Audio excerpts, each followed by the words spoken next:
Assalamualaikum warahmatullahi wabarakatuh.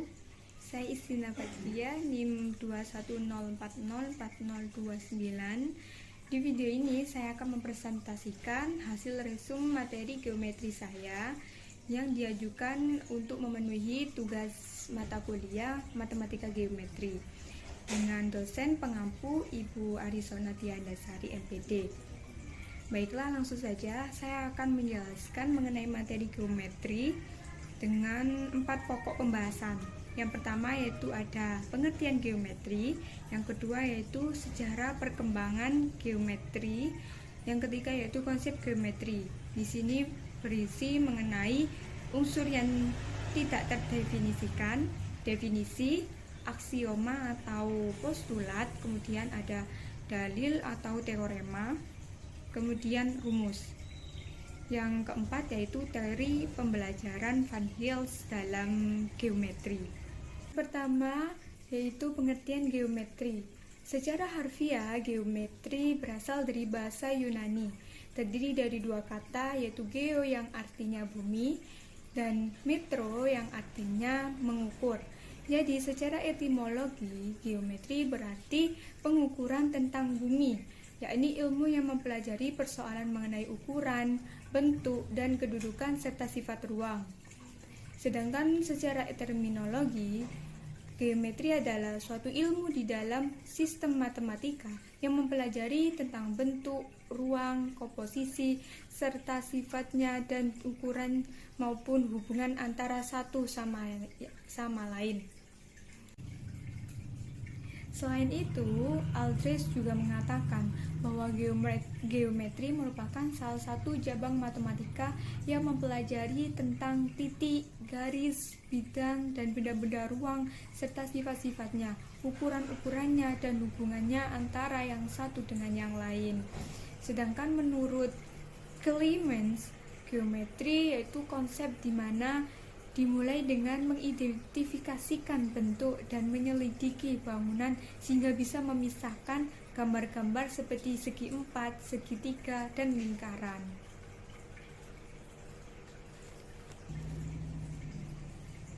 Dari beberapa pendapat tersebut dapat disimpulkan bahwa geometri adalah salah satu cabang ilmu matematika yang mempelajari tentang titik, garis, sudut, bidang, ruang, sifatnya, komposisi, ukurannya, serta keterkaitannya antara satu dengan yang lain. Yang kedua yaitu sejarah perkembangan geometri. Dalam sejarah perkembangan geometri, paling tidak ada 6 wilayah yang dapat dipandang sebagai sumber penyumbang pengetahuan geometri. Yang pertama yaitu bangsa Babilonia pada tahun 4000 sebelum Masehi sampai 500 sebelum Masehi. Bangsa Babilonia ini menempati daerah subur yang membentang antara Sungai Eufrat dan Sungai Tigris di wilayah Timur Tengah. Pada mulanya daerah ini ditempati oleh bangsa Sumaria. Dan pada saat itu kehidupan juga sangat maju. Banyak gedung dibangun seperti kota waktu ini. Sistem irigasi dan sawah pertanian juga telah berkembang, sehingga geometri dipikirkan oleh para insinyur untuk keperluan pembangunan. Teknik-teknik geometri yang berkembang saat itu pada umumnya masih kasar dan bersifat intuitif atau penalaran rasional, namun cukup akurat dan dapat memenuhi kebutuhan perhitungan. Berbagai fakta tentang teknik-teknik geometri pada saat itu termuat dalam Ahmed Papyrus, yaitu tulisan-tulisan atau naskah-naskah yang ditulis kurang lebih tahun 1650 sebelum Masehi dan ditemukan pada abad ke-9. Peninggalan berupa Ahmed Papyrus tersebut disimpan di museum-museum di London atau New York.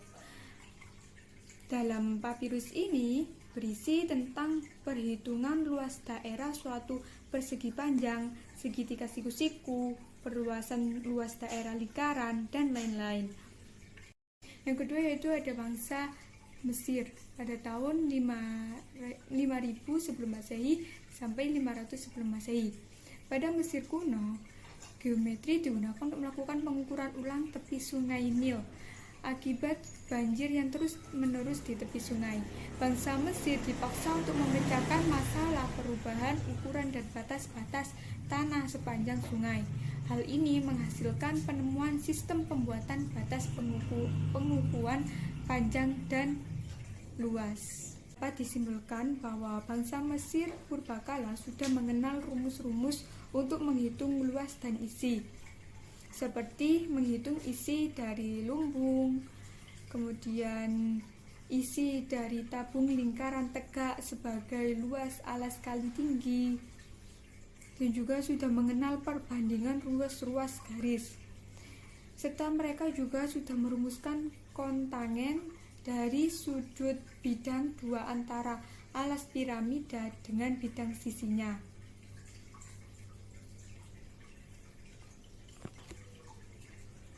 Yang ketiga yaitu Hindu atau bangsa India pada tahun 1500 sebelum Masehi sampai 200 sebelum Masehi. Jadi ilmu geometri yang berasal dari India dapat diketahui melalui sebuah catatan konstruksi geometri pada pendeta Weda yang disebut Sulba Sutra. Sulba Sutra ini adalah panduan untuk pembangunan altar-altar sebagai pemujaan dan menjelaskan sejarah geometri bangsa India. Sulba Sutra berisi penjelasan verbal awal mengenai teorema Pythagoras, meskipun juga telah diketahui oleh bangsa Babilonia. Dalil-dalil Sulba Sutra berhubungan dengan pembagian gambar-gambar seperti garis lurus, persegi panjang, lingkaran, dan segitiga. Yang keempat yaitu bangsa Yunani pada tahun 600 sebelum Masehi sampai 400 sebelum Masehi. Di Yunani ini geometri mengalami masa emasnya sekitar 2000 tahun yang lalu. Teori ini ditemukan dan dikenal dengan nama teori aksiomatik. Bangsa Yunani percaya bahwa kebenaran geometri harus berasal dari pembelajaran dan pembuktian daripada percobaan. Orang pertama yang mendalami penemuan hasil geometri menggunakan logika dan penalaran adalah Thales dari Miletus. Thales mengunjungi Mesir dan belajar geometri di sana.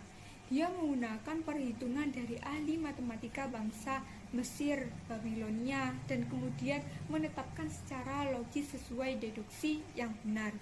Dan di era ini kita juga memperoleh warisan buku geometri yang hingga kini belum terbantahkan, yaitu geometri Euclides, di mana geometri ini yang diajarkan secara formal di sekolah-sekolah.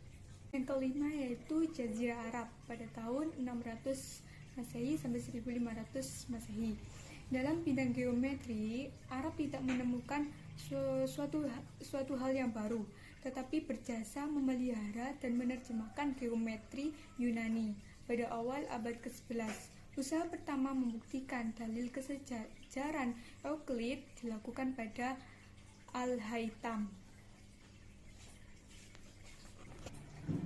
Dan di Jazirah Arab ini, para pengrajin muslim memakai pengetahuan geometri untuk membuat desain geometri dalam produksi ubin, mozaik, plester, dan pola-pola kayu pada bangunan-bangunan. Yang keenam yaitu bangsa Cina pada tahun 100 sebelum Masehi sampai 1400 Masehi. Di bangsa Cina ini pada saat itu sekitar 330 sebelum Masehi terjadi pembakaran buku dalam sejarah Cina. Banyak literatur tertulis pada masa itu dibakar, sehingga hanya tersisa Mojing. Mojing itu kumpulan karya-karya filsuf Mozi. Konsep yang disajikan Mozi yang maju menunjukkan matematika sebelumnya ada di bangsa Cina. Dan dalam pendapat lain juga mengatakan bahwa Cina juga mempunyai buku yang berjudul 9 bab tentang matematika. Itu dibuat sekitar tahun 179 oleh Liu Hui.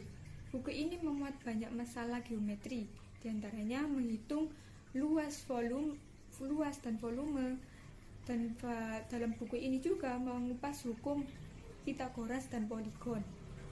Pada abad ke-17, di abad ke-17 ini ada dua perkembangan geometri. Abad ke-17, dalam abad ke-17 ini geometri mengalami perkembangan. Ada dua perkembangan utama di abad ke-17. Pertama, penciptaan geometri analitik, geometri dengan koordinat dan persamaan, yang dilakukan oleh René Descartes dan Pierre de Fermat. Kedua yaitu mempelajari suatu tipe geometri yang disebut geometri proyektif. Ilmuwan ini bernama Girard Desargues. Studi bagaimana titik sejajar dengan titik lain tanpa pengukuran. Dan di akhir abad ke-17, Isaac Newton dan Gottfried secara mandiri dan hampir bersamaan mengembangkan kalkulus ke dalam apa yang sekarang disebut analisis. Hal ini tidak dianggap cabang dari geometri, tetapi berlaku di geometri. Abad ke-19. Selama periode ini, banyak ahli geometri berusaha membuktikan dalil kelima Euclid, dalil kesejajaran. Namun, semua dianggap gagal. Di antaranya ada ilmuwan bernama Omar Khayyam yang telah mengkritik teori kesejajaran Euclid dan mencoba untuk membuktikannya dengan menggunakan angka-angka yang geometrik non-Euclid. Bukan membuktikan, malah mengarah pada pengembangan geometrik non-Euclid. Kemudian Janusz Bolyai dan Labashevsky yang juga mempersoalkan aksioma kesejajaran dengan menggunakan aksioma ke-1 hingga ke-4. Namun usaha mereka tidaklah berhasil. Berangkat dari percobaan untuk membuktikan bahwa aksioma kesejajaran bukanlah sebagai suatu aksioma, melainkan teorema, muncullah inspirasi pengetahuan baru mengenai geometri hiperbolik. Pada abad ke-20, dalam periode ini ada perkembangan dalam geometri aljabar, studi tentang kurva dan permukaan lainnya atas bidang terbatas ditunjukkan dalam karya-karya para ilmuwan yaitu Andrew Weil, Alexander Grothendieck, dan lain-lain. Pada abad ke-20, dalam periode ini ada perkembangan dalam geometri aljabar, studi tentang kurva dan permukaan lainnya atas bidang terbatas ditunjukkan dalam karya-karya para ilmuwan yaitu Andrew Weil, Alexander Grothendieck, dan lain-lain.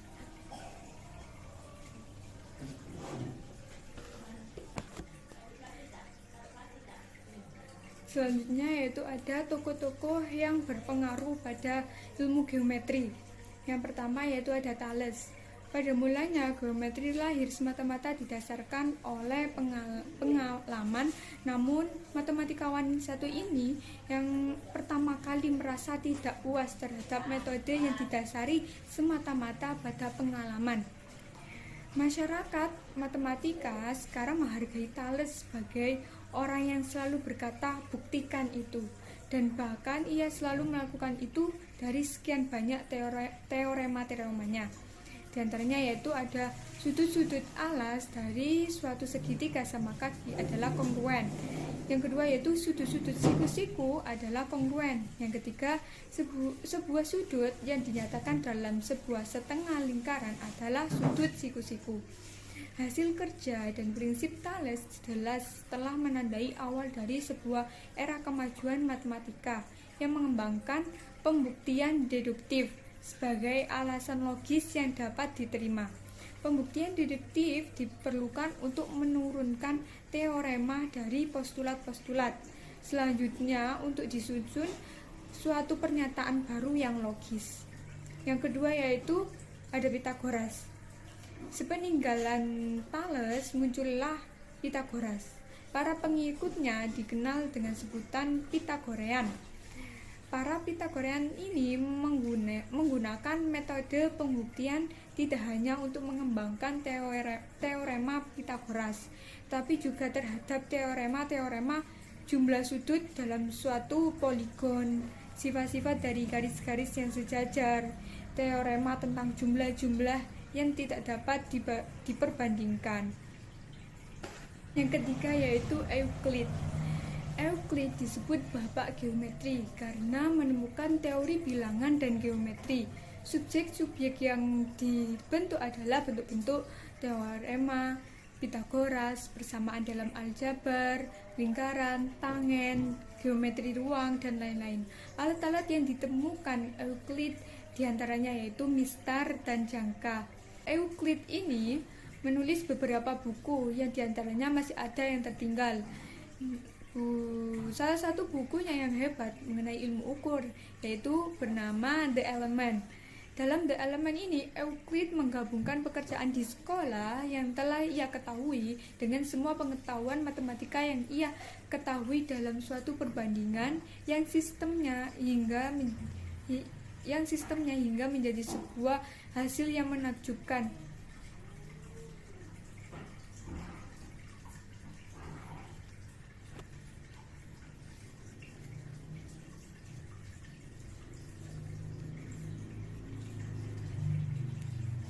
Meskipun begitu, Euclid menulis beberapa buku dan diantaranya masih ada yang tertinggal.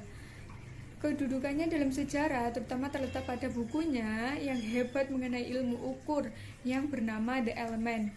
Dalam buku The Element, Euclid menggabungkan pekerjaan sekolah yang telah ia ketahui dengan semua pengetahuan matematika yang ia ketahui dalam suatu perbandingan yang sistematis hingga menjadi sebuah hasil yang menakjubkan. Kebanyakan dari pekerjaannya itu bersifat original.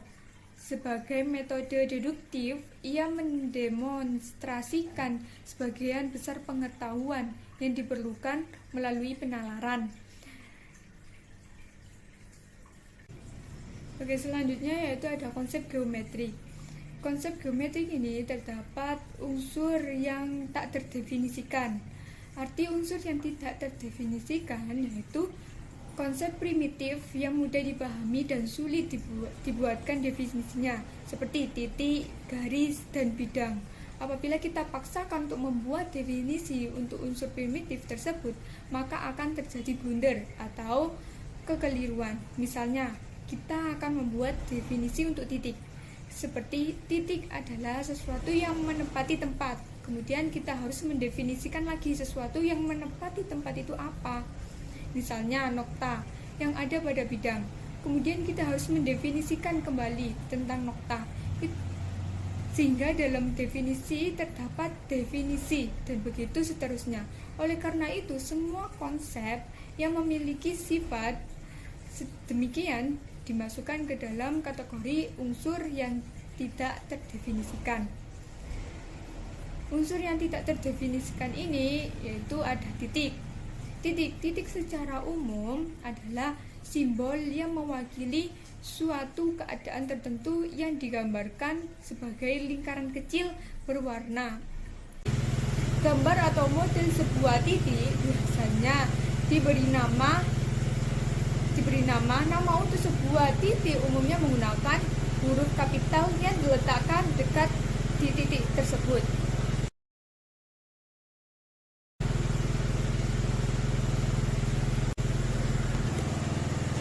Kemudian ada garis. Garis adalah ide atau gagasan abstrak yang bentuknya lurus memanjang ke dua arah, tidak terbatas, tidak bertitik akhir, dan tidak tebal. Ada dua cara melakukan penamaan untuk garis, yaitu yang pertama, garis yang dinyatakan dengan satu huruf kecil, contoh garis M, atau garis L, dan lain-lain. Yang kedua yaitu garis yang dinyatakan dengan perwakilan dua buah titik ditulis dengan huruf kapital, misalnya garis AB, garis CD, dan sebagainya. Garis juga sering disebut sebagai unsur geometri satu dimensi. Hal tersebut dikarenakan garis merupakan sebuah konsep yang hanya memiliki unsur panjang saja atau linier. Garis tidak hanya berbentuk lurus, tetapi ada juga yang berbentuk melengkung seperti gambar berikut. Yang selanjutnya yaitu ada bidang. Bidang diartikan sebagai permukaan yang rata, meluas ke segala arah dengan tidak terbatas dan tidak memiliki tebal. Bidang masuk ke dalam bangun dua dimensi karena bidang dibentuk oleh dua unsur, yaitu panjang dan lebar dan luas bangun datar. Yang pertama yaitu ada bujur sangkar atau persegi sama sisi. Bujur sangkar adalah suatu bangunan segi empat yang keempat sisinya sama panjang dan keempat sudutnya siku-siku. Karena panjang sisi-sisinya sama, maka keliling persegi dinyatakan sebagai K sama dengan AB ditambah BC ditambah CD ditambah DA. Ke rumus bujur sangkar, pengertian rumus sendiri yaitu cara singkat untuk mencari informasi tertentu dengan cara menggunakan patokan yang dilambangkan dengan huruf, angka, ataupun tanda. Rumus persegi yaitu keliling. Keliling sama dengan 4 kali sisi dan luasnya yaitu sisi kali sisi. Selanjutnya yaitu persegi panjang. Persegi panjang yaitu suatu bangunan segi empat yang kedua sisinya berhadapan sama panjang dan keempat sudutnya siku-siku. Dan untuk rumus keliling persegi panjang yaitu 2 dikali panjang ditambah lebar. Sedangkan untuk luas persegi panjang yaitu panjang kali lebar. Selanjutnya yaitu ada segitiga.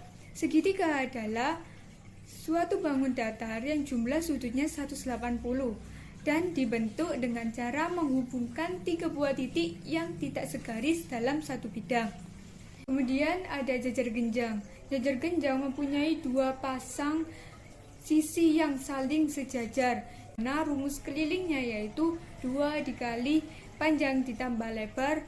Sedangkan untuk luas jajar genjang yaitu alas dikali tinggi. Selanjutnya yaitu ada layang-layang. Layang-layang itu mempunyai 2 pasang sisi yang sama panjang. Rumus keliling layang-layang yaitu 2 dikali A ditambah B. Luas layang-layang yaitu setengah kali diagonal 1 dikali diagonal 2. Selanjutnya yaitu ada trapesium. Trapesium hanya memiliki sepasang sisi yang sejajar. Hingga rumus keliling trapesium yaitu AB ditambah BC ditambah CD ditambah DA. Sedangkan untuk luas trapesium yaitu setengah dikali tinggi dikali AB ditambah CD.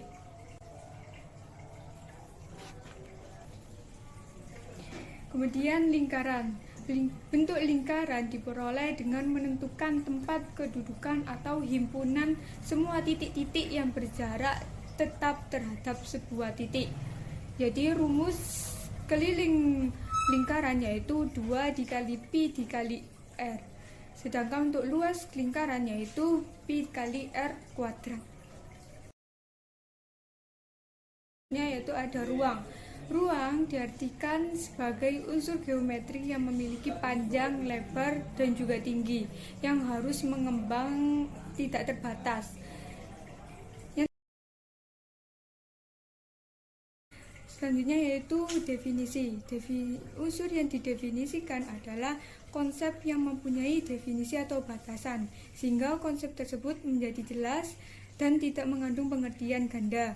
Unsur yang didefinisikan adalah konsep yang dikembangkan dari unsur yang tidak didefinisikan.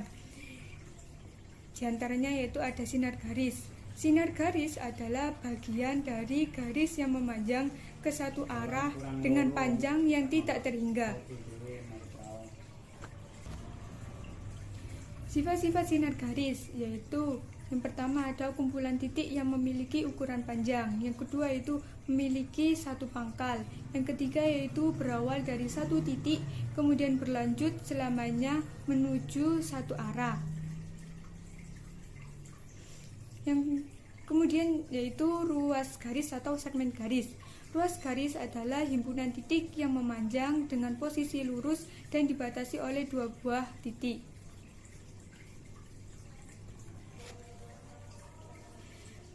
Jenis-jenis hubungan antar garis. Yang pertama yaitu ada garis sejajar. Garis sejajar itu garis yang apabila terletak pada satu bidang datar dan tidak akan berpotongan, tidak akan membentuk sudut dan jaraknya akan selalu sama. Yang kedua yaitu garis berpotongan. Dua garis berpotongan apabila kedua garis terletak pada satu bidang datar dan bertemu di satu titik.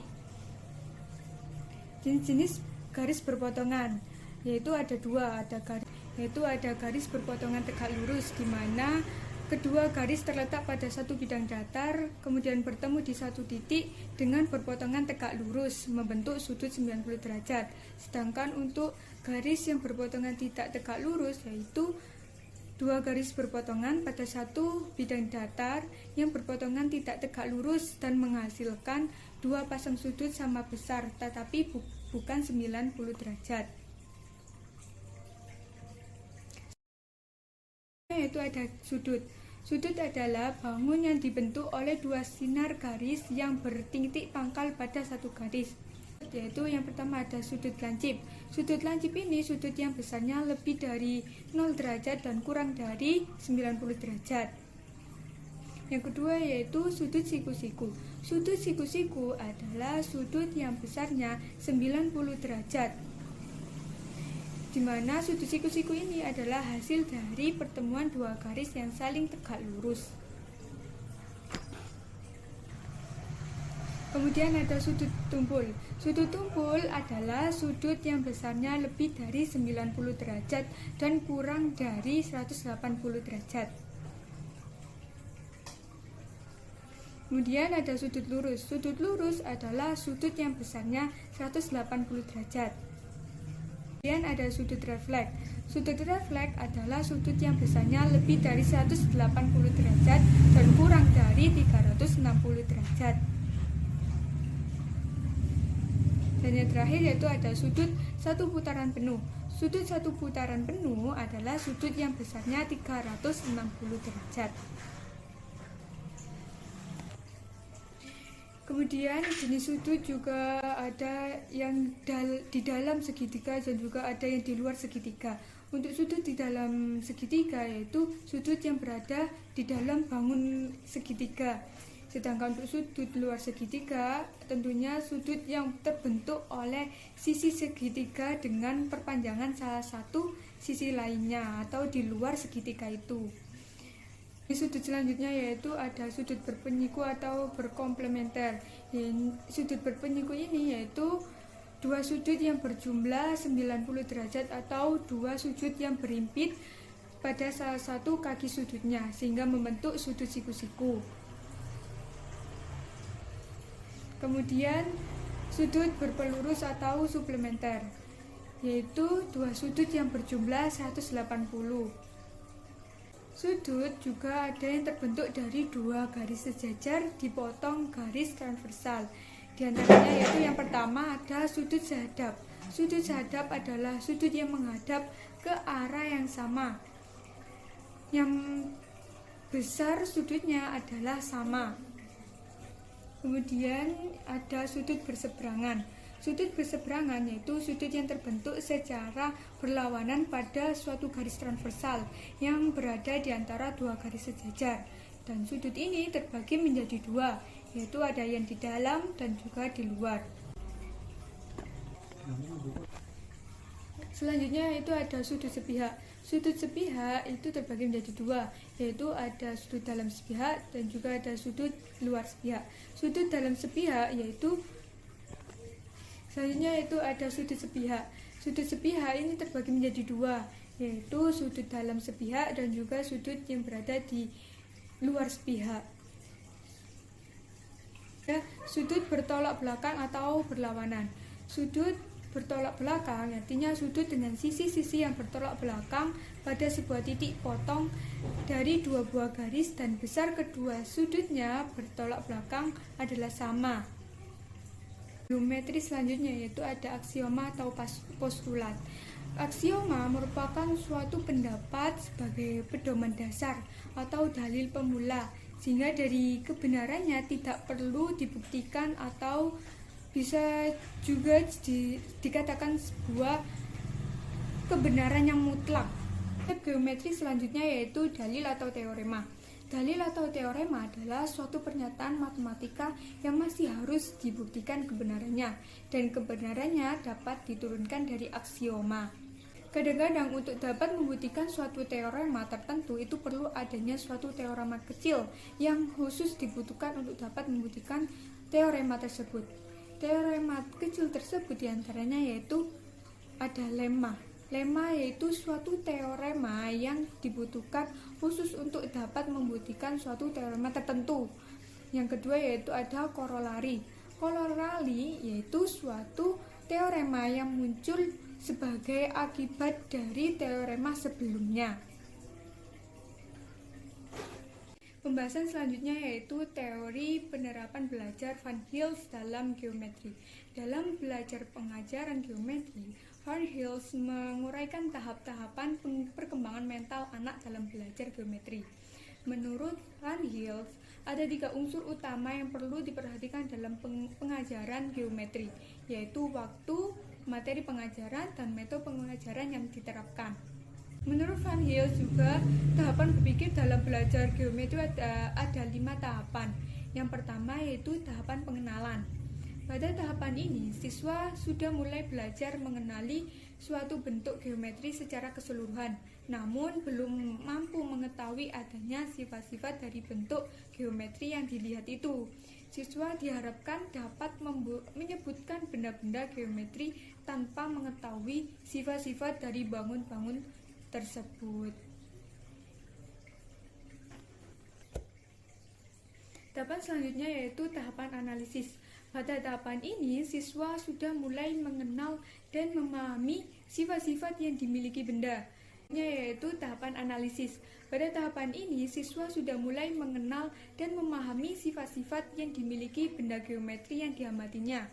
Misalnya, di saat siswa mengamati persegi panjang, siswa telah mengetahui bahwa terdapat 2 pasang sisi yang berhadapan dan kedua pasang sisi tersebut saling sejajar. Namun, dalam tahapan ini, siswa belum mampu mengetahui hubungan yang terkait antara suatu benda geometri dengan benda geometri lainnya. Selanjutnya yaitu tahapan pengurutan. Dalam tahapan ini, siswa sudah mulai mampu mengurutkan bentuk-bentuk geometri. Misalnya, siswa sudah dapat mengurutkan bahwa persegi adalah persegi panjang. Persegi merupakan segi 4 yang besar, setiap sudut dalamnya adalah sisi dan kedua diagonalnya sama panjang. Tahapan selanjutnya yaitu tahapan deduksi. Pada tahapan ini, siswa mulai mampu menarik kesimpulan secara deduktif, yakni penarikan kesimpulan dari hal-hal yang bersifat umum menuju hal-hal yang bersifat khusus. Pada tahapan ini, siswa berpikir deduktif sudah mulai tumbuh, tetapi belum berkembang dengan baik. Misalnya, siswa sudah mulai memahami definisi, postulat, dan teorema pada bangun datar, namun belum mengerti mengapa postulat tersebut benar dan mengapa dapat dijadikan sebagai postulat dalam cara-cara pembuktian 2 segitiga yang sama dan sebangun. Tahapan yang terakhir yaitu tahapan keakuratan atau akurasi. Dalam tahapan ini, siswa sudah mulai menyadari betapa pentingnya ketetapan dari prinsip-prinsip dasar yang melandasi suatu pembuktian. Misalnya, memahami pentingnya definisi, aksioma atau postulat, dan teorema pada bangun datar.